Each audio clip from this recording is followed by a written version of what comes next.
আমি যৌথ পরিবারে মানুষ হয়েছি। আমি একটা বিশাল একান্নবর্তীর পরিবারের মেয়ে। এবারে যেরকম ১০১ বছর আমাদের হলো মল্লিক বাড়িতে।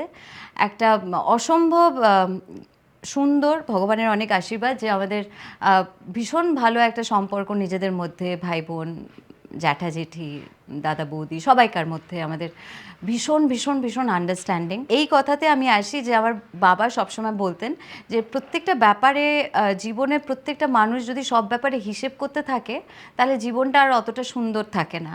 তো ওই বিশ্বাসে আমি মানুষ হয়েছি। তো তাই জন্যই হয়তো আমরা খুব ন্যাচারালি আমরা আমাদের মধ্যে খুব ভালো সম্পর্ক। আমাদের কখনো একটা কোনো জায়গায় আমার মনে হয় যে মানুষকে ওদের মতন করেই আমরা অ্যাকসেপ্ট করি। কখনো এরকম মনে করি না যে কেন ওই মানুষটা অন্য রকম বা ওই মানুষটা আমার মতো নয় কেন বা আমার ভাবনা চিন্তার সঙ্গে ম্যাচ কেন খাচ্ছে না। এইভাবে আমরা হয়তো কখনো ভাবিনি। তাই জন্যই হয়তো ভালোবাসাটা এত ইজি হয়ে যায় সবাইকে, কারণ তাদেরকে তাদের মতন করেই আমরা ভালোবাসি এবং তাদের মতন করেই আমরা অ্যাকসেপ্ট করি।